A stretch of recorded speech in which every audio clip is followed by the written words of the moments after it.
આસો વદી ચૌદસ, જેને આપણે કાળી ચૌદસ કહીએ છીએ, આને નરક ચતુર્દશી કહીએ છીએ, આને હૃદયામલ તિથિ કહીએ છીએ, અને અભ્યંગ સ્નાન તિથિ પણ કહેવામાં આવે છે. તો કાળી ચૌદસનો મહિમા શું છે? કાળી ચૌદસના દિવસે તમે 3 ઉપાય જો કરી શકો તો તમારી શારીરિક, માનસિક, આર્થિક અને પારિવારિક આ બધી સમસ્યાઓ દૂર થશે અને બહુ સુખી થઈ શકશો. શાસ્ત્રીય વાત છે. પહેલી વાત તો આપણે સમજીએ, કાળી ચૌદસ એ શું છે? અધર્મ પર ધર્મનો વિજય છે એનું પ્રતીક છે. સ્કંદ પુરાણ ને પદ્મ પુરાણમાં આ પ્રસંગ લખાયેલો છે. ભગવાન કૃષ્ણ પરમાત્માએ નરકાસુર નામના દૈત્યનો સંહાર કરી અને ભગવાને 16,100 સ્ત્રીઓને એના બંધનમાંથી મુક્ત કરી ભગવાને ધર્મની સ્થાપના કરી છે. માટે આને નરક ચતુર્દશી કહેવામાં આવે છે. સ્કંદ પુરાણમાં વૈષ્ણવખંડમાં શ્લોક છે, નારકાસુર વધાત પૂર્વમ કૃષ્ણેન શ્યામ સુંદરેહી તદાહનમ ચ ચતુર્દશ્યમ નારક્ય ચતુર્દશી સ્મૃતા. જે દિવસે ભગવાને નરકાસુરનો વધ કર્યો એ દિવસને આ નારક ચતુર્દશી કહેવામાં આવે છે. કારણ કે નરકાસુરનો ભગવાને વધ કર્યો છે, માટે આ દિવસે મહત્વના કાર્ય કરવામાં છે. એમાં પહેલું કાર્ય કરવાનું છે હરિભક્તો, દીપદાન કરવું. ઘરના આંગણે દીપ પ્રગટાવવો. કારણ કે દીપ છે અંધકાર અને દુષ્ટિ શક્તિનો નાશ કરે છે.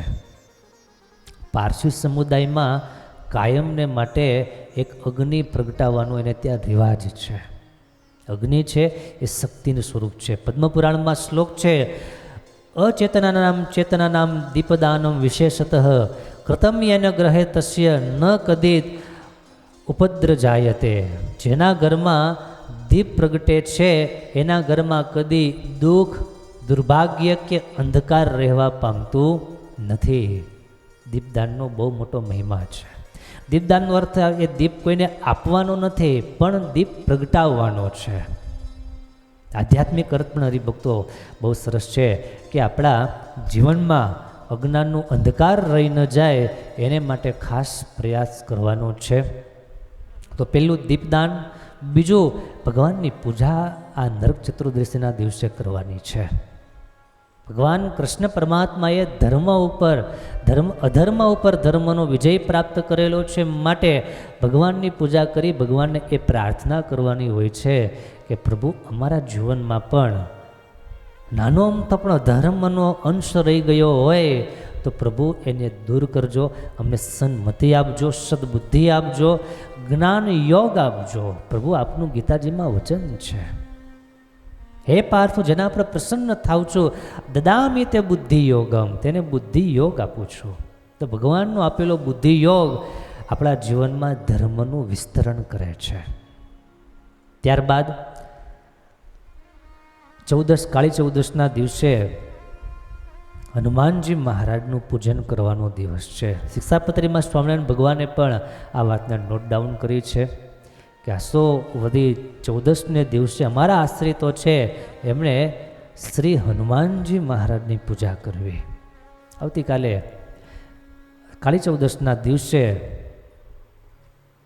વિશેષ તમને કંઈ આવડે ન આવડે, હનુમાનજી મહારાજની આરતી ઉતારવી. અને હનુમાનજી મહારાજના ઘણા બધા મંત્રો છે, બીજ મંત્રો પણ છે, પણ વિશેષ ન આવડે તો હનુમાનજીનો બહુ પ્રસિદ્ધ મંત્ર છે, ઓમ નમો હનુમતે ભયભંજનાય સુખમ કુરુ ફટ સ્વાહા.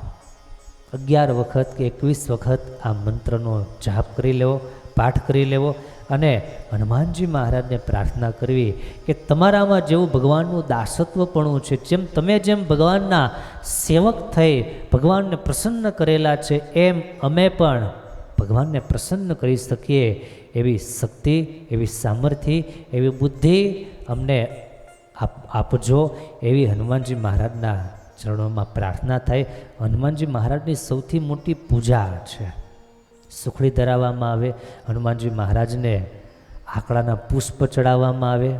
એ બધું તો કરીએ, પણ સાથે સાથે આ પ્રાર્થના અવશ્ય કરીએ. બીજું, કાળી ચૌદશના દિવસે નકારાત્મક શક્તિઓ પર શક્તિનો વિજય થાય. એટલા માટે શક્તિનું પ્રતીક આપણે ત્યાં અનેક અનેક માતાજીઓના આપણે ત્યાં વિધાન છે. પાર્વતીજીમાં પાર્વતીજીના અલગ અલગ ઘણા સ્વરૂપો છે, ઘણા નામ છે. સ્વામિનારાયણ ભગવાને પણ 5 મુખ્ય દેવોમાં એક સ્થાન આપેલું છે. પાર્વતી એટલે કે માતાજી, એમને પ્રાર્થના થઈ શકે, એમને પ્રાર્થના થાય અમારા જીવનમાં એવી શક્તિ આપજો, અમે અમારા જ જીવનમાં રહેલો અધર્મની સામે લડી શકીએ, અમારામાં જે ખામીઓ છે એની સામે લડી શકીએ, એનો પરાજય કરી અમે વિજયી બનીએ, એવી પ્રાર્થના થાય. અને મહત્ત્વની વાત, છેલ્લું એક કરવા જેવું એક કાર્ય છે, બહુ સમજીને આ કાર્ય કરવા જેવું છે. અભ્યંગ સ્નાન. અભ્યંગ સ્નાન એટલે શું, તેને વિશે શાસ્ત્રોમાં બહુ સારી ચર્ચા આપવામાં આવી છે. અભ્યંગ સ્નાનમાં 2 શબ્દ વપરાયેલા છે. એમાં પહેલો શબ્દ છે અભ્યંગ અને બીજો શબ્દ છે સ્નાન. અભ્યંગનો અર્થ થાય શરીર ઉપર તલના તેલનું લેપન કરવું. બહુ સરસ વાત છે. શરીર ઉપર તલના તેલનું લેપન કરવું અને પછી શુદ્ધ જળથી સ્નાન કરવું. હવે ક્યારે કરવું, કેમ કરવું વગેરે વગેરે વાત પણ આપણે શાસ્ત્રને આધારે થોડુંક સમજવાનો પ્રયાસ કરીશું. અને એ પણ શાસ્ત્રોમાં બહુ સરસ વિધિ આપેલો છે. ધર્મસિંધુ, સ્કંદ પુરાણ વગેરે ગ્રંથોની અંદર આ બધી માહિતી આપવામાં આવી છે. અભ્યંગ સ્નાન કરવા માટે શાસ્ત્રોમાં શ્લોક બતાવવામાં આવ્યો છે. નારક ચતુર્દશ્યામ તુ સ્નાનમ કૃતે નરહ તમ યમો નૈવ પૃચ્છેત ત્રિપથગામી જનાર્દન. જે મનુષ્ય નરક ચતુર્દશીના દિવસે અભ્યંગ સ્નાન કરે છે તેને યમરાજ પણ સ્પર્શતા નથી અને સિદ્ધિ મુક્તિ પ્રાપ્ત થાય છે.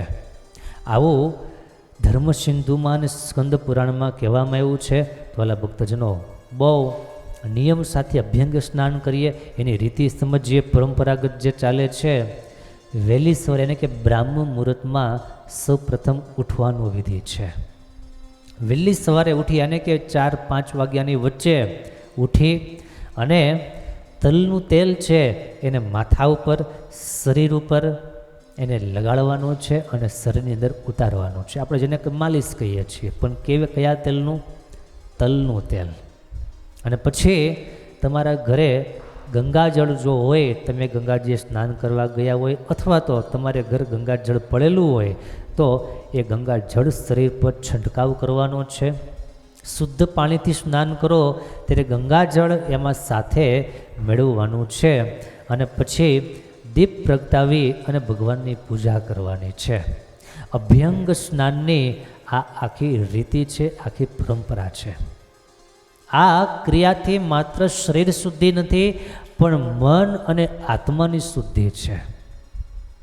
જેવી રીતના તલના તેલથી શરીરનો મેલ દૂર થાય, એમ ભક્તિભાવથી કરેલું હરેક કાર્ય છે એ આપણા મનનો મેલ દૂર કરે છે. તો તનનો મેલ દૂર કરવો જેટલો જરૂરી છે, એટલો જ વાલા ભાઈઓ બહેનો મનનો મેલ પણ દૂર કરવો એટલો જ જરૂરી છે.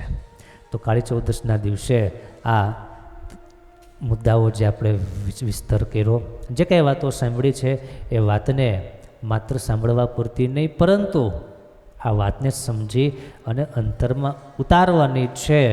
તો આપણા જીવનમાં અનેક આધ્યાત્મિક ફાયદાઓ થશે. ફાયદાઓ આપણને બધાને ગમે છે, પણ ફાયદો મેળવવા માટે જે કરવું પડે એ ગમતું નથી. એને માટે જે કરવું પડે એ ગમતું નથી. એ જે દિવસે ગમવા માંડે તે દિવસે આપણે જિંદગીમાં તમામ ફાયદાઓ મેળવતા થઈ જઈએ. એના માટે આળસ ખંખેરવી પડે, એના માટે શ્રદ્ધા જગાડવી પડે, એના માટે વિશ્વાસ કેળવવો પડે કે શાસ્ત્રની વાત ક્યારેય મિથ્યા હોય નહીં. શાસ્ત્ર દ્રષ્ટા, મંત્ર દ્રષ્ટા, ત્રિકાલગ્ન ઋષિઓ છે અને ઋષિઓનું આપેલું જ્ઞાન એ જ આપણા કલ્યાણ માટેનું સર્વોપરી જ્ઞાન છે. એ જ જ્ઞાન આપણને કામ લાગે છે, આપણને સુખી કરી મૂકે એવું જ્ઞાન છે. ભક્તો, આવી અનેક કથાઓ આપણા તહેવારોની સાથે જોડાયેલી છે, ઇતિહાસો જોડાયેલા છે. ઇતિહાસોને નજર સમક્ષ રાખીએ, પરંતુ એ માત્ર સ્ટોરીઓ ન બની જાય, એ માત્ર વાર્તાઓ ન બની રહે, પરંતુ આપણા જીવનમાં ચરિતાર્થ થાય, એપ્લાય કરી શકીએ, એવો પણ હરિભક્તો ખાસ દાખલો કરવાનો છે, પ્રયાસ કરવાનો છે. તો ભગવાન પ્રસન્ન થાય અને ભગવાનની કૃપા આપણા ઉપર અનરાધાર વિતરા કરે.